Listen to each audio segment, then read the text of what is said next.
Alors, on entame la deuxième partie de ce chapitre qui consiste à parler des vecteurs, un vecteur normal à une droite, pour ensuite déterminer aussi des équations cartésiennes de droite. Ça va être l'un des buts de cette partie, toujours autour des équations cartésiennes.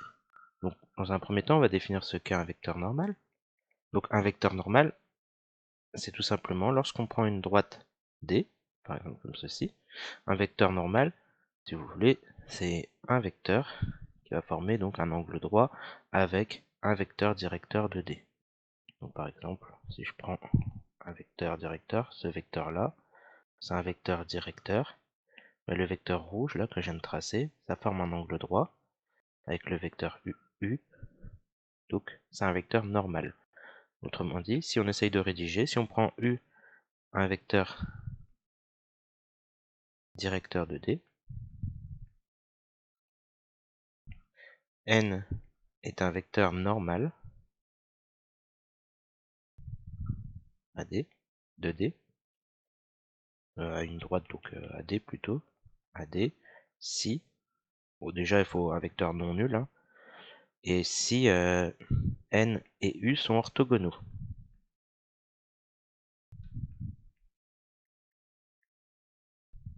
Autrement dit, orthogonaux, ça veut dire que N scalaire U est égal à 0. Donc par exemple, déjà pour savoir si deux vecteurs sont orthogonaux, vous vous souvenez du produit scalaire. Je vous rappelle la formule, donc exemple.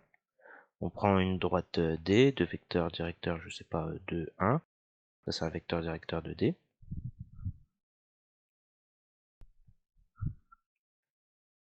Et si on prend N, le vecteur, je sais pas, on va prendre 3, moins 6.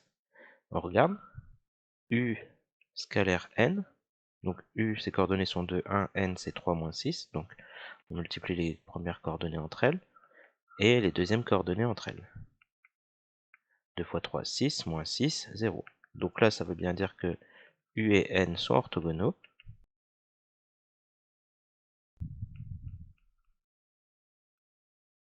Et donc, ça veut bien dire que N est un vecteur normal de D, à D. Donc ça va, j'espère que c'est bien compris.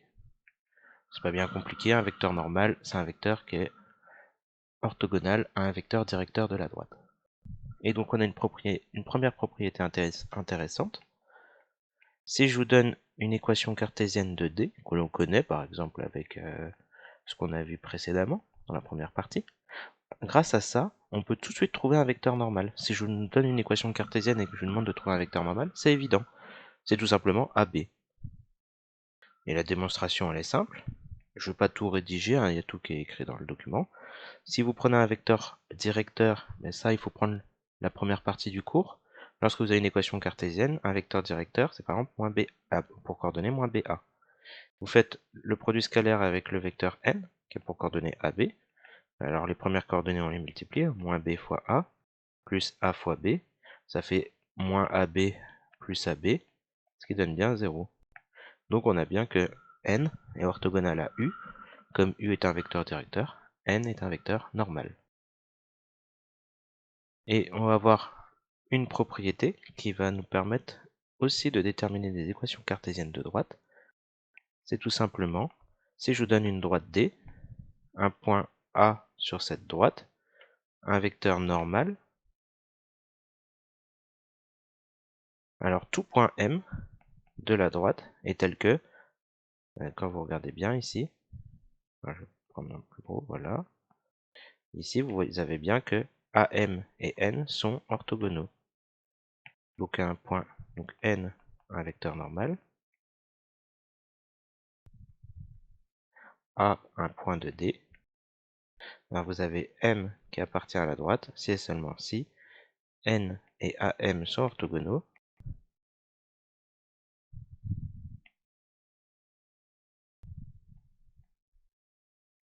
et si et seulement si N scalaire à M égale 0.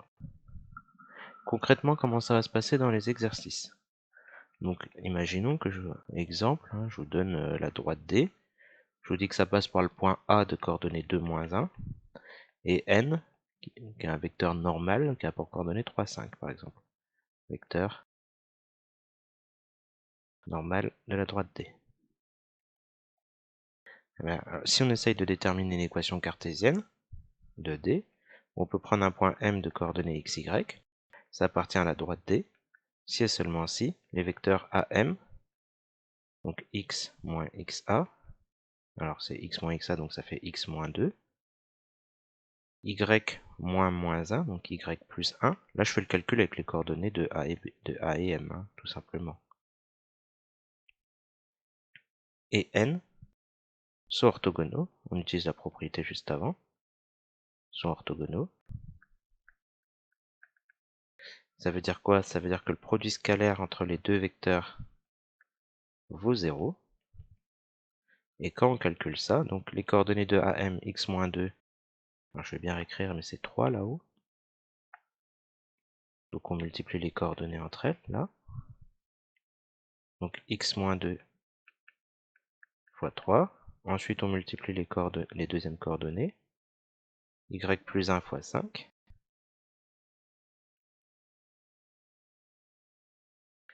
Égale 0. Et maintenant il suffit de développer tout ça. Donc x-2 fois 3, donc 3x moins 6. Y plus 1 fois 5, donc 5y plus 5. On simplifie. 3x plus 5y, et moins 1 plus 5, ça fait moins 1. Et voilà, on a bien notre équation cartésienne. Ça, c'est une équation cartésienne de D.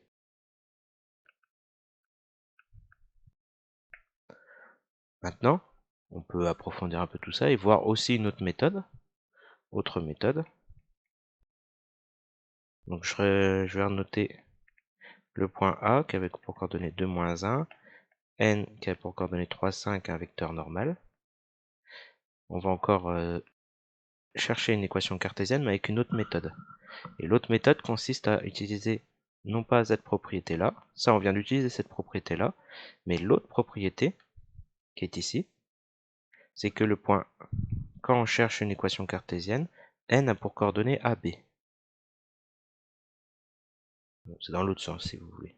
Donc ici on sait que A c'est le premier, B c'est le deuxième, c'est-à-dire que A vaut 3 et B vaut 5. Donc, quand on remplace 3x plus 5y plus c, ben c je ne le connais pas donc je laisse tel quel. Donc ça je sais que c'est le début d'une équation cartésienne. Ben, je remplace maintenant avec les coordonnées d'un point de la droite. Je sais que le point A appartient à la droite. Donc, ben, si je remplace x par 2 et y par 1, ben, ça vérifie l'équation. Et ça me permet de trouver C. 3 fois 2, 6. 5 fois moins 1, moins 5. 6 moins 5, 1. Et donc en isolant, je trouve C égale moins 1. Donc, conclusion, ben, je reprends l'équation que j'avais ici et je remplace C par moins 1.